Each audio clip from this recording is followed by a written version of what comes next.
Hello दोस्तों, नई कहानी में स्वागत है। मेरी सास को मरे हुए लगभग 1 साल हो चुका था।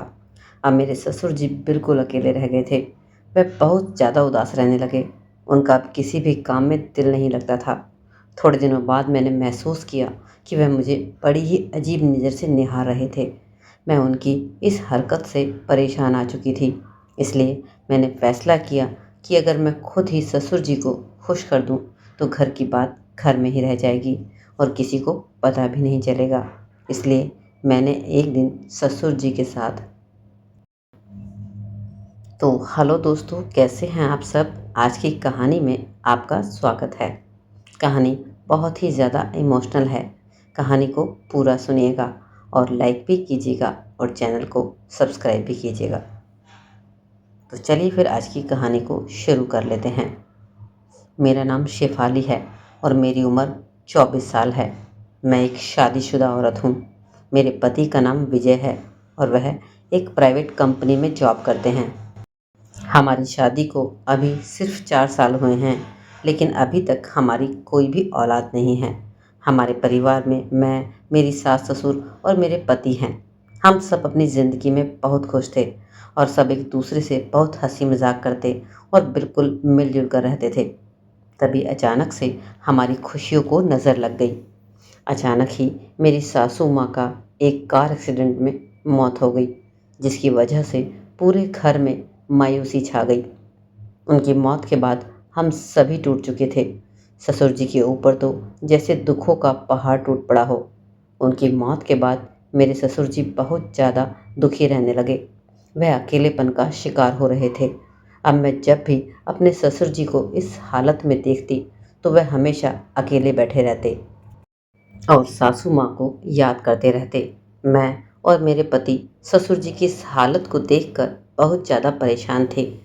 मैं बस यही सोचती थी कि आज मेरी सासू माँ अगर ज़िंदा होती, तो ससुर जी का ऐसा हाल नहीं होता।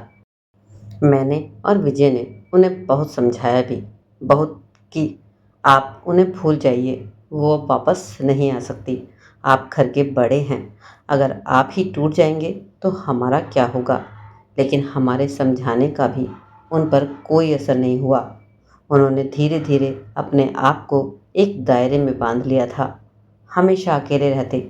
इसी तरह से 6 महीने बीत गए, लेकिन ससुर जी अभी तक भी मेरी सासू माँ को नहीं भूल पाए थे।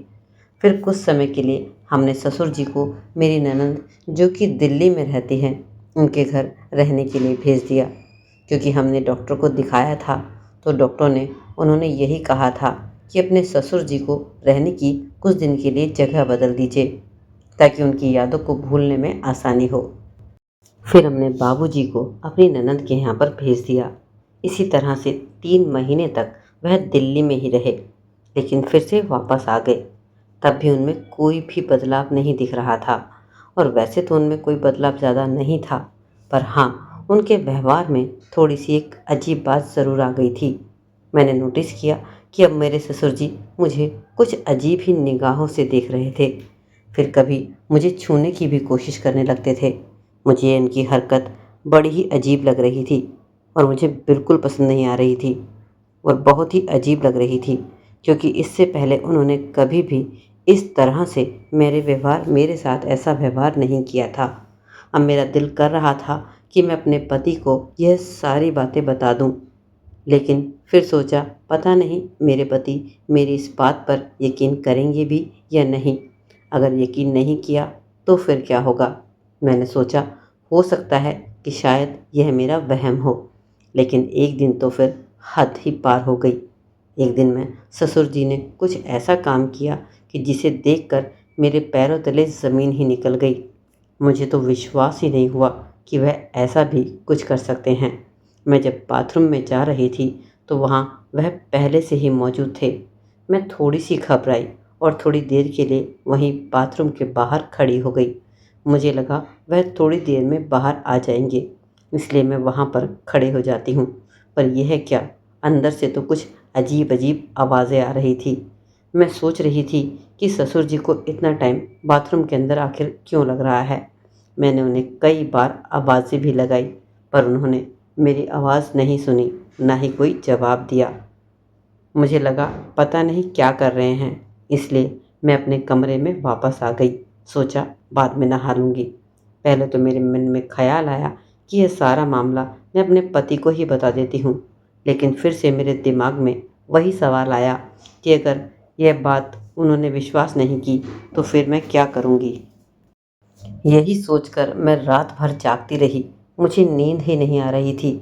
मैं बहुत ज़्यादा परेशान थी, क्योंकि इतने दिनों से जो कुछ भी हो रहा था वह बहुत ही अजीब था। मेरे पति मेरे करीब आए और मुझे प्यार करने के लिए कहा, लेकिन मैंने कहा आज मेरा मूड नहीं है, और इतना कहकर मैं उनकी तरफ पीट करके सो गई। मेरी सारी रात जागते हुए निकल गई। दूसरे दिन मेरे पति को शहर से बाहर किसी काम के लिए जाना था।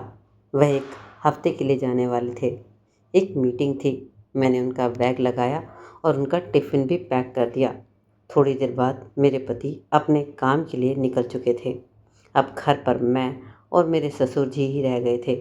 मैं तो अब डर से कांप रही थी, क्योंकि उनकी हरकतें ही ऐसी थी। उनके व्यवहार से मुझे आजकल बहुत ज़्यादा डर भी लग रहा था। अब विजय के बिना और ससुर जी के साथ एक एक एक पल मेरा ऐसे गुजर रहा था जैसे सदियां बीत गई हो। मैंने पूरा दिन घर का काम किया और सारा काम निपटाने के बाद मैं अपने कमरे में आराम करने के लिए आ गई। रात को मुझे नींद नहीं आई थी, इस वजह से मैं जल्दी ही सो गई।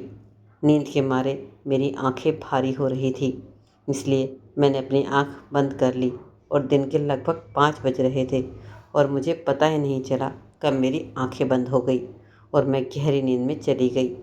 मैं वैसे तो साड़ी पहनती हूँ, लेकिन कुछ दिनों से घर में ज़्यादा रहने की वजह से मैं सूट वगैरह पहनती थी। मेरा पूरा शरीर पसीने से भीग चुका था और मैं अपने कमरे में आकर पंखे की हवा में आकर लेट गई। 1 डेढ़ घंटे बाद मैंने महसूस किया जैसे मुझे कोई अजीब तरह से हाथ लगा रहा हो और मैं सपना देख रही हूँ। सपने में मेरे पति जैसे मेरे पास हैं, लेकिन मैं फिर एकदम से हड़बड़ाकर उठ बैठी और तभी मैं एकदम से घबरा गई। मैंने देखा कि मेरे ससुर जी मेरे बगल में ही बैठे हुए हैं। मैं उन्हें देखकर एकदम से चौंक गई और डर भी गई। मैंने उनसे पूछा कि क्या हुआ बाबूजी, आप यहाँ पर क्या कर रहे हैं? आपको कोई काम है क्या?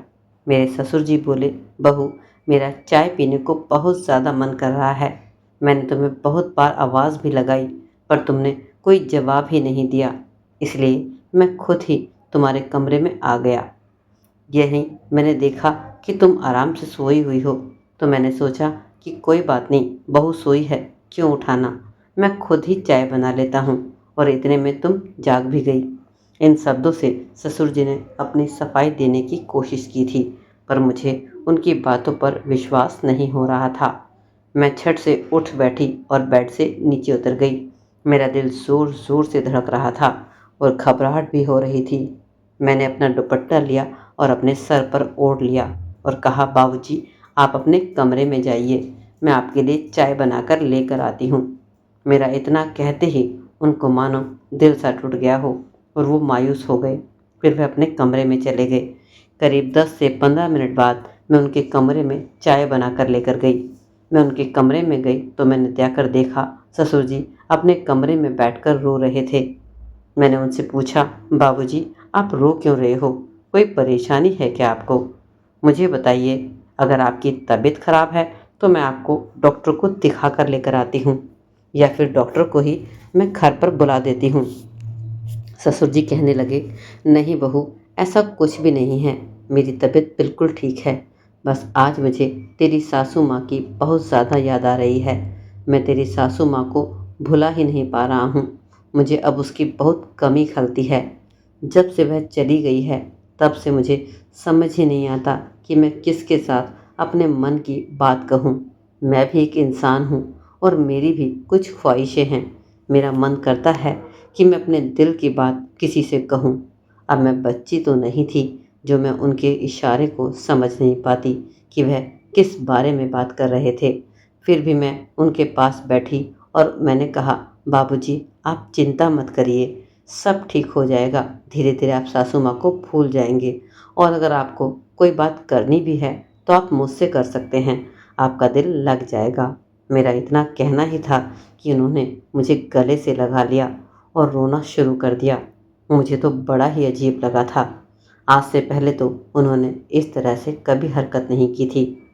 मन में अजीब अजीब तरह के ख्याल आ रहे थे। मुझे उन पर दया भी आ रही थी और ससुर जी इतनी उम्र भी हो चुकी थी कि अब हम उनकी शादी भी नहीं करा सकते थे। अगर हम उनकी दूसरी शादी करा भी देते तो हम किसी को क्या मुंह दिखाने के लायक रहते। समाज से हमें विरोध ही मिलता। इससे तो बेहतर यह है कि घर की इस समस्या का हल कोई घर पर ही निकाला जाए। एक बार तो मेरे मन में आया कि अगर मैं ही ससुर जी को खुश कर दूं तो किसी को क्या ही पता चलेगा और घर की बात घर में ही रहेगी।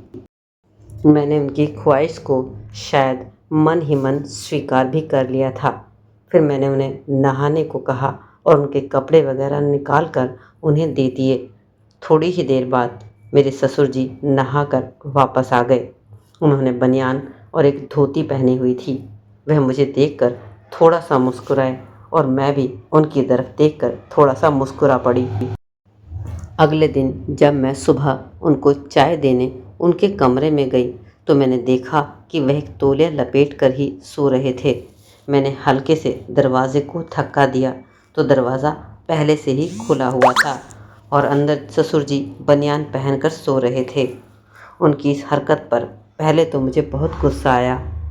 मैंने सोचा उन्हें इतनी तो अकल होनी चाहिए कि घर में बहू है, लेकिन मैंने उनसे कुछ भी नहीं कहा और चाय देकर मैं वापस रसोई घर में आ गई। करीब 2 घंटे बाद वह किचन में आए। बहू, थोड़ा तेल गुनगुना करके मेरे कमरे में ले आओ और मेरे सर और बदन की मालिश कर दो। मेरा बदन बहुत ज़्यादा दर्द कर रहा है। इस बार मुझे उनकी खराब नीयत पहले से ही पता चल गई थी, पर मेरे पास कोई सबूत नहीं था। थोड़ी देर बाद मैं कटोरी में तेल गरम करके उनके कमरे में ले गई और उन्हें बोला, बाबूजी तेल लीजिए और आप अपने आप ही मालिश कर लीजिए। मुझे आज बहुत सारा काम है और बहुत ज़्यादा कपड़े भी धोने हैं, इसलिए मेरे पास आज समय नहीं है। वह बोले, बहू सर पर तो मैं खुद ही लगा लूँगा, लेकिन मेरी पीठ पर मेरा हाथ नहीं पहुँचेगा, इसलिए मेरी पीठ पर मालिश तुम ही कर दो ना। तुम इतना तो कर ही सकती हो। इतना बोलकर वह अपने बेड पर पीठ के बल लेट गए। मुझे आज सुबह से ही उन पर बहुत ज़्यादा गुस्सा भी आ रहा था, लेकिन मैं फिर भी उनकी पीठ की मालिश करने लगी। करीब 10 मिनट के बाद उन्होंने एक करवट ली और कहा, बहू अब तुम्हारे हाथ खराब तो हो ही गए हैं, तो थोड़ी मेरी पेट और छाती की मालिश भी कर दो ना। मैं ना चाहते हुए भी उनकी हर बात मान रही थी और अपने दोनों हाथों से उनकी मालिश कर रही थी। मैं बस यही सोच रही थी कि काश आज सासू माँ जिंदा होती तो मुझे यह सब नहीं करना पड़ता।